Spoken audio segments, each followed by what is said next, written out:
अगर आप 2027 में बीएससी नर्सिंग गवर्नमेंट कॉलेज से करना चाहते हैं तो आपको कैसे तैयारी करनी चाहिए, ऑफलाइन या ऑनलाइन? बहुत सारे बच्चे जो है यह प्रश्न को लेकर परेशान है, बहुत सारे भाई बहन पूछते भी हैं। आज मैं पूरा आपके सामने क्लियर कर देने वाला हूं, लेकिन आगे बढ़ने से पहले मैं आप सभी लोगों से कहना चाहता हूं, अगर आपने ये सोचा है कि मुझे बीएससी नर्सिंग करनी है तो समझ लेना, एक बहुत ही बढ़िया कोर्स की तरफ आप जा रहे हो। एक ऐसा कोर्स जिसके द्वारा आप अगले 4 साल में अपने पैरों पे खड़ा हो सकते हैं, पैसा कमा सकते हैं, घर वालों का, परिवार का, उस माँ और पिताजी का सहारा बन सकते हैं। लेकिन इसके लिए जरूरी है 4 साल आप कैसे, कहां से, किस तरीके से कर रहे हो। एक ऐसे कॉलेज से अगर बीएससी नर्सिंग करोगे जहां पे फैकल्टी फैसिलिटी चीजें नहीं है तो 4 साल बाद भी आपको धक्के खाने होंगे। और बहुत सारे लोगों के साथ ऐसा हो भी रहा होगा, आपको पता भी होगा। और वहीं पर अगर आप एक अच्छे कॉलेज से करते हो जहाँ पे फैकल्टी फैसिलिटी ये सब चीजें अच्छी हैं, जरूरी नहीं कि ये कॉलेज आपके गवर्नमेंट ही है, प्राइवेट कॉलेज में भी बहुत सारे ऐसे कॉलेजेज हैं जहाँ पे आपको फैकल्टी फैसिलिटी सब चीजें बहुत ही बढ़िया है। लेकिन बस बात यही है कि गवर्नमेंट कॉलेज से करोगे तो आपका फीस कम लगेगा और प्राइवेट में 8 से 10 लाख रुपए लग जाएंगे। केवल फीस ही की बात नहीं है गवर्नमेंट कॉलेज में, गवर्नमेंट कॉलेज का ऑरा अलग होता है। लोग गवर्नमेंट कॉलेज वालों को ज्यादा तवज्जो देते हैं, ये आपको भी पता होगा।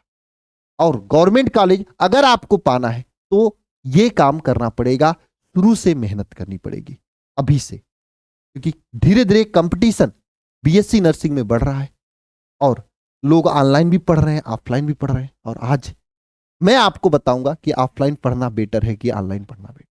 ठीक है जी हाँ। और आगे बढ़ने से पहले मैं सभी से कहना चाहूंगा, ये व्हाट्सएप चैनल है और ये टेलीग्राम चैनल है, आप सभी लोग इसे जरूर ज्वाइन कर लीजिएगा, स्कैन करके, स्क्रीनशॉट लेकर, गूगल लेंस से स्कैन करके। कमेंट बॉक्स में भी लिंक दिया होगा ताकि बीएससी नर्सिंग से रिलेटेड जो भी अपडेट है रेगुलर आपको मिलता रहे। और चैनल को सब्सक्राइब कर लीजिएगा। सबसे पहले हम बात करेंगे भैया जी कि सरकारी कॉलेज में जाने के लिए क्या क्या करना होगा। ये आपके सामने 5 काम है, 5 स्टेप अगर बढ़िया से फॉलो कर लेते हो तो आपका सिलेक्शन हो जाएगा। मैटर नहीं कि आप कहां से कर रहे हो। सबसे पहली चीज, सिलेबस अच्छे से पढ़ना होगा और वो भी पीवाईक्यू के आधार पर। ये नहीं कि आप सिलेबस पढ़ रहे हो नीट के लेवल का, जबकि सीनेट में, बीसीबी में, एम्स में नीट के लेवल का नहीं आता है, फिर रह जाओगे यहीं पर। मैंने बहुत सारे ऐसे लोगों को जानता हूं जो नीट की तैयारी करने वाले थे, दिए थे पेपर, नहीं हुआ उनका। आप भी जानते होंगे क्यों? क्योंकि नीट का लेवल अलग होता है, उसमें फैक्ट कम पूछा जाता है, कंसेप्ट ज्यादा आता है। इसमें कंसेप्ट कम होता है, फैक्ट ज्यादा आता है। तो आपको तैयारी सिलेबस के अकॉर्डिंग करनी होगी, सिलेबस के अकॉर्डिंग पढ़ाई करना होगा। अगर आपको सिलेबस देखना है, प्रीवियस ईयर का पेपर देखना है, तो आप देख सकते हो अल्फा इंस्टीट्यूट प्रो ऐप को डाउनलोड करके फ्री में रजिस्ट्रेशन कर लेना। बीएससी नर्सिंग पे यहाँ पे सेलेक्ट कर लेना। सेलेक्ट करने के बाद यहाँ पर ये रहा आपका सिलेबस का पोर्शन। ठीक है, सिलेबस पे क्लिक करके आप सिलेबस भी देख सकते हो, साथ साथ में बढ़िया तरीके से पिछले 2-3 साल में पूछे गए क्वेश्चन पेपर भी अपलोड हो, वो भी देख सकते हो। ठीक है, इसके बाद आते हैं 3 साल का पीवाईक्यू हल करें, ये सबसे जरूरी है। 3 साल का जब पीवाईक्यू हल करोगे ना, पीवाईक्यू का मतलब प्रीवियस ईयर का क्वेश्चन, तो आपको आइडिया लग जाएगा कि हमें क्या और कैसे पढ़ना है। तीसरी चीज, प्रैक्टिस ज्यादा से ज्यादा करें। ठीक है, ये सबसे जरूरी है। पीवाईक्यू से कुछ नहीं होता है, प्रैक्टिस ज्यादा से ज्यादा करना जरूरी है। और अगर आप प्रैक्टिस करना चाहते हैं तो हम डेली सुबह में 12:30 12:15 बजे हम एक प्रैक्टिस क्लास लेते हैं, जिसमें हम फिजिक्स केमिस्ट्री की रेगुलर प्रैक्टिस करा रहे हैं। बायोलॉजी की भी प्रैक्टिस होती है इस चैनल पर, पूरी तरीके से फ्री यूट्यूब से आप कर सकते हो। साथ साथ में मॉक टेस्ट ज्यादा से ज्यादा दें। एनालिसिस मॉक टेस्ट देने के बाद करना बहुत जरूरी है, क्योंकि एनालिसिस अगर नहीं करोगे मॉक टेस्ट के बाद तो चीजें हाथ से निकल जाती हैं फिर, है ना। और लास्ट में कहूंगा मैं, रिवीजन शुरू से करते रहिए। आप लोग जो पढ़ रहे हो ना, उसका रिवीजन अगर नहीं करोगे ना तो पढ़ा हुआ सब बर्बाद हो जाएगा। अगर अगर आपको फ्री में मॉक टेस्ट देना है तो आपके लिए यह जो अल्फा इंस्टीट्यूट प्रो ऐप है ना, यहाँ पे फ्री टेस्ट नाम दिया हुआ है, इसी पे क्लिक करके आप एम्स का भी, बीसीबी का भी और सीनेट का भी प्रॉपर मॉक टेस्ट दे सकते हो। टेस्ट में एकदम आपके एग्जाम के लेवल के क्वेश्चन है, फ्री है, एक दो नहीं 2500 3000 मॉक टेस्ट फ्री होगा, आप जाके देकर प्रैक्टिस कर सकते हो। और हाँ, बात आती है भैया जी ये इतना काम कर ले तो सिलेक्शन हो जाएगा, बिल्कुल सिलेक्शन हो जाएगा, बस इतना ही काम करना है। अब बात आती है भैया जी ये बताओ मुझे आप कि हम ऑनलाइन पढ़ें कि ऑफलाइन पढ़ें। मेरे प्यारे भाई, अगर आप ऑफलाइन जा रहे हो या ऑनलाइन जा रहे हो, कहीं पे भी जा रहे हो, पहला काम जो मैंने 5 काम आपको बताया ना वही करना है। अब बात कर लेते हैं ऑनलाइन ऑफलाइन में। मैं इतना कहूंगा कि जो सिलेबस है ना बीएससी नर्सिंग का, उसको अगर सही तरीके से कनेक्ट करके पढ़ो ना तो ऑनलाइन ही बेस्ट है आपके लिए। क्यों? आपका टाइम बचेगा, पहली बात, समय बचेगा आपका, ठीक है, पैसा बचेगा, ठीक है। जब समय बचेगा, पैसा बचेगा, तो जो समय बच रहा है उसमें आप ज्यादा से ज्यादा प्रैक्टिस कर सकते हो। सिलेबस तो वही 11th 12th का है। आप ऑफलाइन जाओगे, कितने घंटे पढ़ाते हैं ऑफलाइन लोग? 2 से 3 घंटे, है ना। और 2-3 घंटे में ऑफलाइन में क्या पढ़ाते होंगे आपको पता होगा, और रेगुलर आने जाने में उससे ज्यादा समय हो जाएगा। कहीं पे मान लो 4 घंटे भी पढ़ाते होंगे तो आने जाने में भी तो समय बर्बाद होगा। 5 घंटे भी पढ़ाते होंगे, आने जाने में भी तो समय होगा, 2 घंटे बर्बाद। 2 घंटे घर से बाहर रहोगे, खाने पीने में बर्बाद होता होगा। तो देखो, मान लो 5 घंटे क्लास, 2 घंटे आने जाने में समय बर्बाद, और 2 घंटे आपको खाना पीना में, 5 4 9 10 घंटे आपका समय बर्बाद। वहीं पर अगर ऑनलाइन पढ़ रहे हो तो 5 6 घंटे अगर पढ़ना है तो आने जाने वाला समय बचेगा आपको, है ना।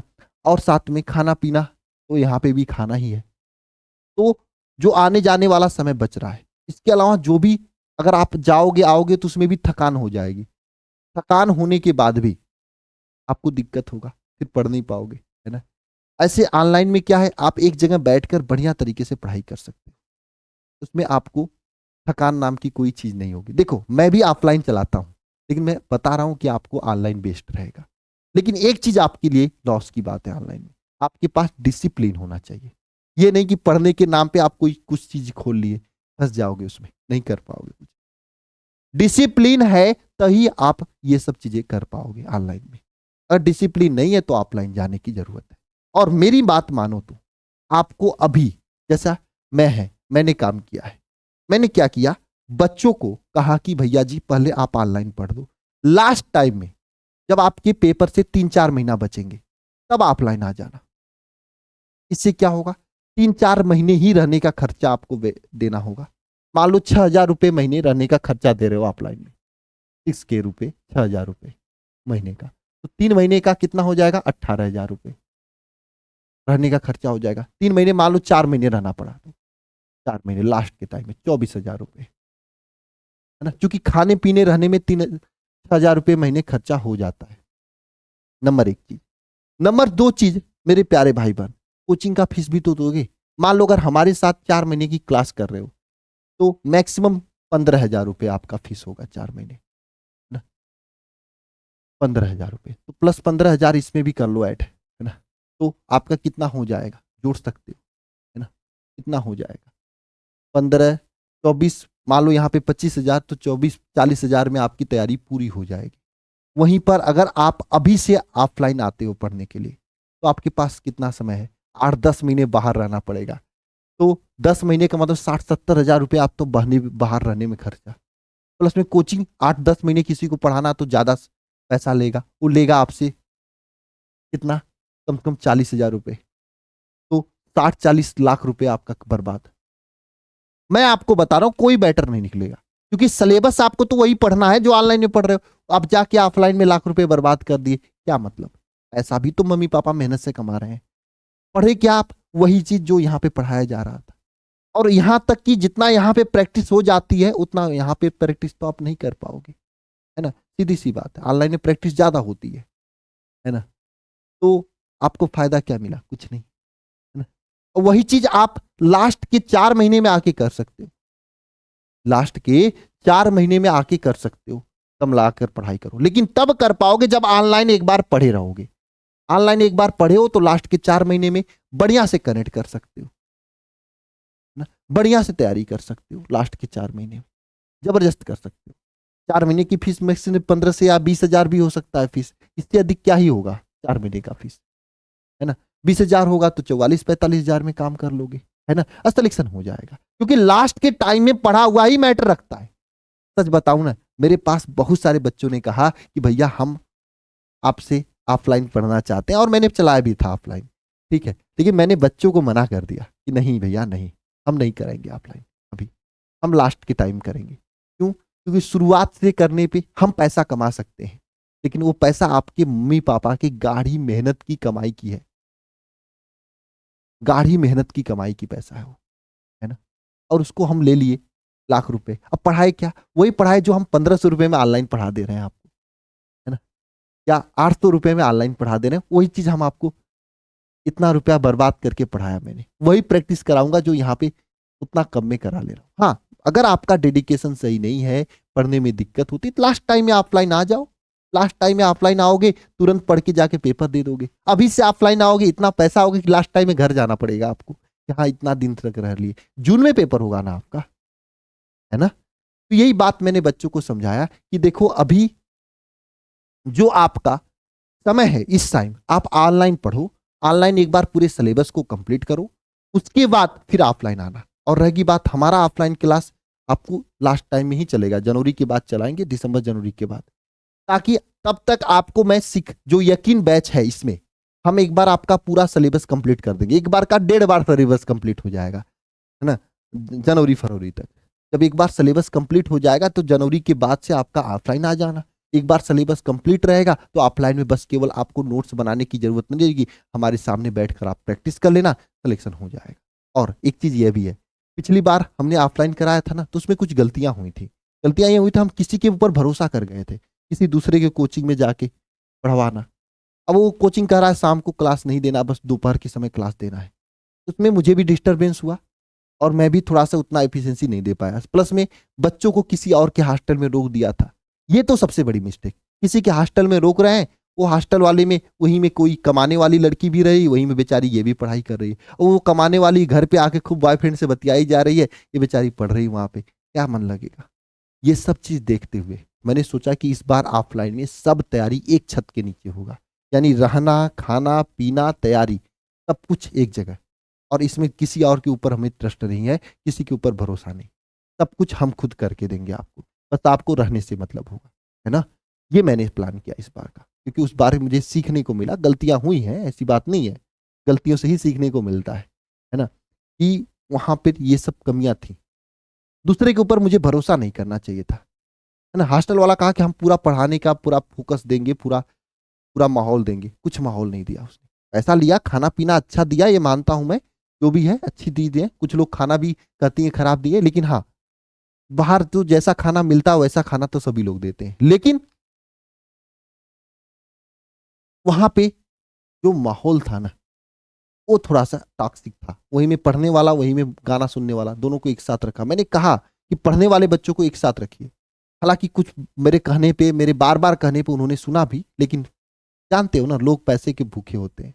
हम तो ये जानते हैं कि भाई हमारा काम है शिक्षक में पढ़ाना, तो मैं पढ़ाने पे फोकस करूंगा, है ना। लेकिन वो लोग थोड़ा सा लापरवाही करते हैं। लेकिन इस बार ये सब चीजें आपकी नहीं होंगी, क्योंकि मैं रहने का व्यवस्था एक साथ करूंगा, सबका एक ही साथ रहेंगे। पढ़ने वाले बच्चे तो बढ़िया रहेगा, रहकर खाने पीने का पूरा, ठीक है।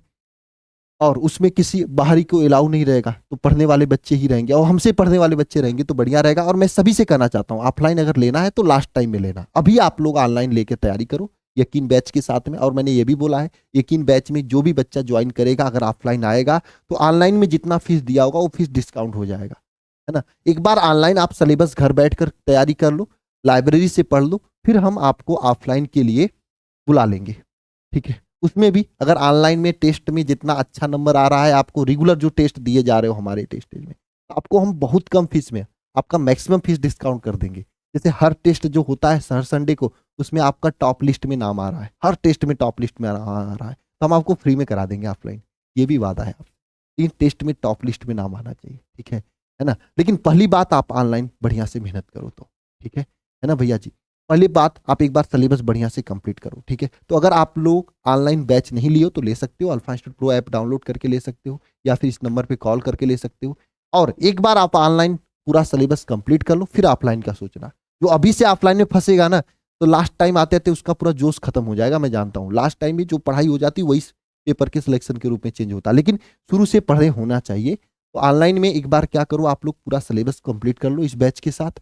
उसके बाद ऑफलाइन हम शुरू करेंगे दिसंबर जनवरी से, तो आ जाना वहां से एक बार ऑफलाइन कंप्लीट कर लेना, फिर सिलेक्शन से कोई नहीं रोक सकता आपको। और करना क्या है इस समय, यही 5 काम करना है आपको।